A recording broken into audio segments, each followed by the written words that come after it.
I'm Haley B. Miller, and this is Ohio Politics Explained, a podcast where you give us 15 minutes and we give you all the news you need to sound smart and impress your friends.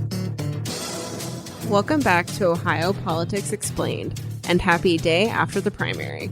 Ohio's big races for November are set after voters made their picks for governor, U.S. Senate, Secretary of State, and other key positions.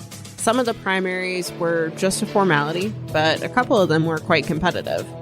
Laura Bischoff is here to help me walk you through it. Hello, hello. The marquee race was the GOP primary for governor, even though it wasn't much of a contest. Vivek Ramaswamy defeated his lesser-known challenger, as expected, and will face Amy Acton in November.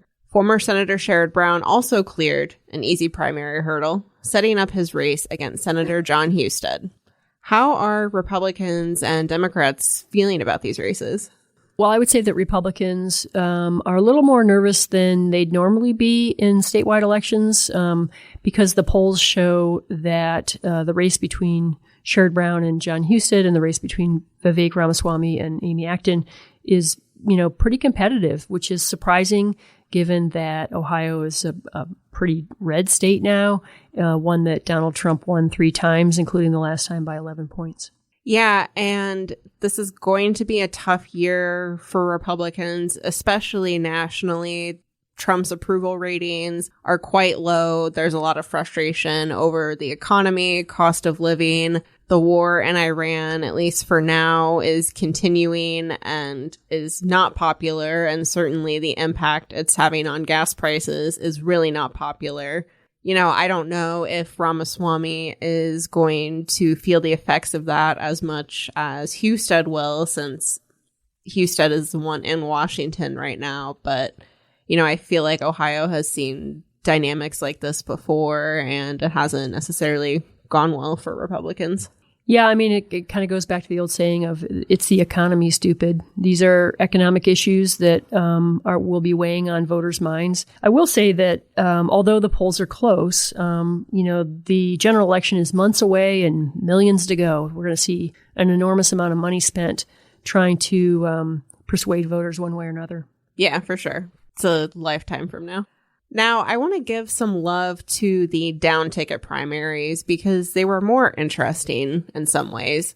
Let's start with Ohio Supreme Court. What do those races look like after yesterday? So Dan Hawkins was unopposed. He's going to go up against Marilyn Zayas, who is the Democratic challenger, an appellate court judge in the 1st District down in Cincinnati. And then in the second race, Jennifer Bruner, who is the only Democrat to hold statewide elected office in Ohio right now. She will be challenged by Colleen O'Donnell, who won a 4-way GOP primary that kind of was a nail-biter on election night. O'Donnell is the daughter of a retired justice on the Supreme Court, Terrence O'Donnell. She's a former Franklin County Common Pleas Court judge, and she narrowly won a victory, I think maybe 2 or 3 percentage points over Andrew King, another appellate court judge. There were 3 appellate court judges and O'Donnell in that race.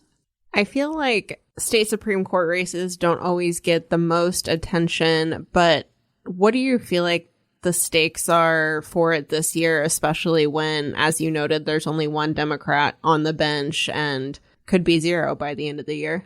Yeah, the legislature added partisan labels to appellate and Supreme Court races a few years ago. And since they did that, the Democrats have not won any of the Supreme Court races. The Democrats have not held a majority on the Ohio Supreme Court, I think, since 1986. And going 7-0, I can't remember the last. It has happened, but I can't remember when the last time that was. Wow, that's crazy. Last night, we also saw a super competitive primary for treasurer, potentially the least sexy job in state government. It was neck and neck for a while, but former Representative Jay Edwards ended up defeating Senator Christina Rogner. How was Edwards able to pull this off? It's interesting because he's out of the legislature, and he has ties to Larry Householder, the former Speaker of the House who's now in federal prison. Edwards was his protege and was in on, some of those recorded meetings that the FBI captured on wiretaps. But he had some big endorsements in the race. I think it was J.D. Vance and who else? Senator Bernie Moreno. Yeah. And so I think that made a big impact. Yeah, it's not every day you see a sitting vice president endorse in a state treasurer race, although Vance is obviously an Ohio guy. In other primary news, Democrat John Kulwitz defeated former lawmaker Elliot Forhan for Attorney General and will face Auditor Keith Faber in the fall. We also have our matchup for Secretary of State, Treasurer Robert Sprague and Representative Allison Russo. I think some folks, including me, thought the Democratic primary between Russo and physician Brian Hambly would be closer, but Russo ended up winning handily. Yeah, I was kind of surprised as well because I think Hambly got into the race even well before Russo did. Yeah, and he had secured some pretty decent endorsements from former Governor Dick Celeste, Senate Minority Leader Nikki Antonio, but Russo does have some name ID, especially in the Columbus area. She's been in the state legislature for a while, and she ran for Congress in 2021. That's right. So consider this your primary highlight reel. For more results and analysis on Tuesday's election and what comes next, check out our websites.